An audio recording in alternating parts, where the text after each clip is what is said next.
If I'd have done all the things I was supposed to have done, I'd be really tired. At 85, Willie Nelson, the peaceful outlaw of country music, finally broke his silence with a single word: snake.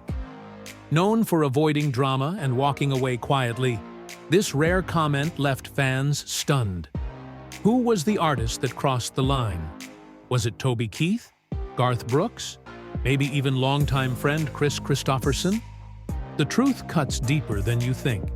In this video, we uncover the betrayals, the silent feuds, and the moment that pushed Willie Nelson to speak out after decades of calm. You don't want to miss this. Willie Nelson, now in his 90s, has lived more than one lifetime. He's survived financial ruin, personal betrayals, drug busts, and blacklisting, all while building one of the most respected careers in music history. Through it all, he rarely spoke ill of others. But silence doesn't mean ignorance. Willie remembered every slight, every betrayal, and when he finally used the word snake to describe a fellow artist, those closest to him knew it wasn't said lightly. For decades, Willie Nelson avoided public feuds. But one incident marked a change: his quiet break from Toby Keith. On the surface, they were both giants of the genre. But while Willie used music to unite, Toby leaned into loud patriotism that sometimes divided. At a benefit concert intended to support veterans, Willie thought he was there for healing. Instead, Toby Keith's performance felt political, too aggressive for Willie's taste. Backstage, he reportedly said, "That wasn't about the music. That was about the message." He never performed with Toby Keith again. But that wasn't the only relationship that shifted behind the scenes.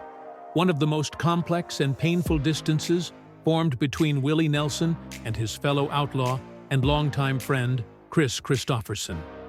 Willie Nelson and Kris Kristofferson were titans of the outlaw country movement, rebels who defied Nashville, rewrote the rules, and brought raw authenticity to places like Austin, Texas. But even legends aren't immune to tension.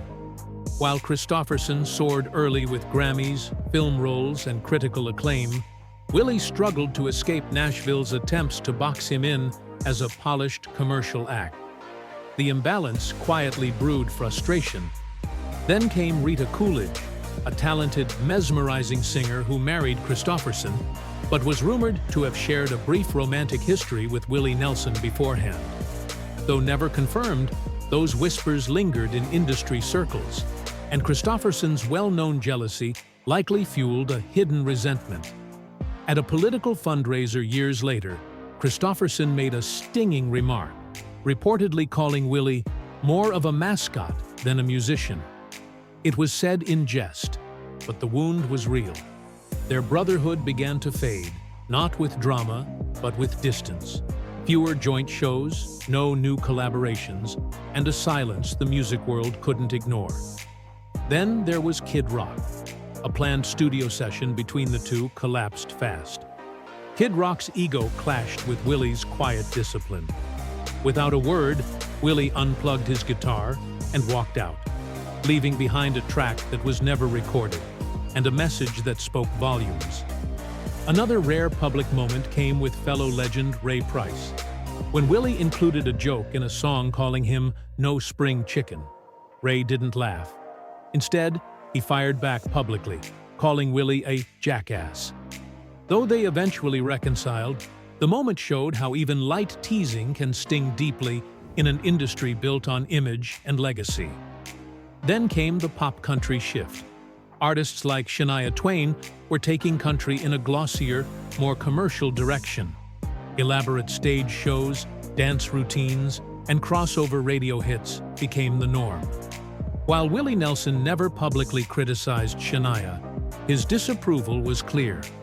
At a major awards show, she reached out backstage with a smile.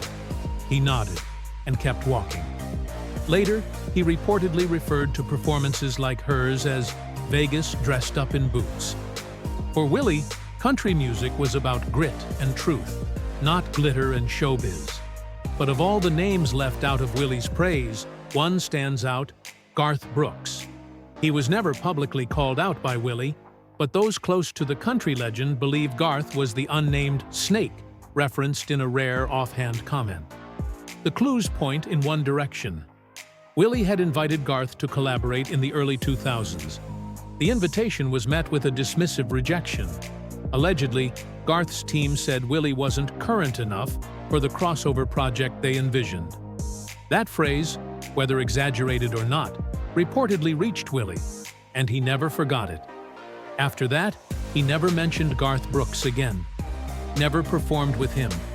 When asked, he changed the subject or gave vague smiles. For Willie Nelson, silence is louder than a diss track.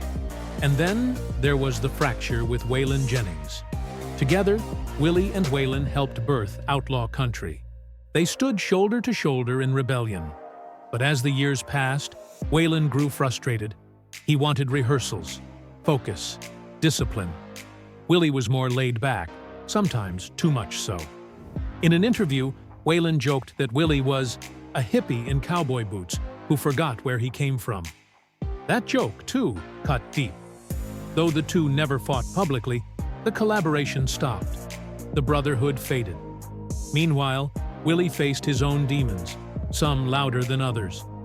In 1990, the IRS raided his properties, seizing almost everything he owned for $16.7 million in unpaid taxes.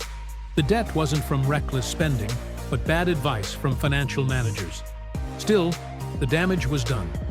Instead of declaring bankruptcy, Willie recorded an album, the IRS Tapes, Who'll Buy My Memories.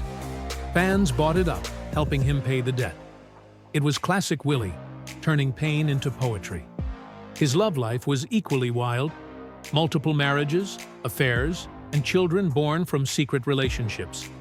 His second wife, Shirley Colley, learned of one affair when she opened a hospital bill for a baby that wasn't hers. That child was Paula Nelson, born from Willie's relationship with Connie Kupke. He admitted to his faults. "I wasn't always the best husband," he once said. "Let's just say I had a hard time saying no." Through all of it, scandal, silence, and survival, Willie Nelson stayed true to one code: integrity. He didn't need to shout. He didn't chase drama. But when trust was broken, he didn't go back. The artist he called a snake? Whether it was Garth Brooks, Toby Keith, or someone still unknown, it wasn't about revenge. It was about disappointment.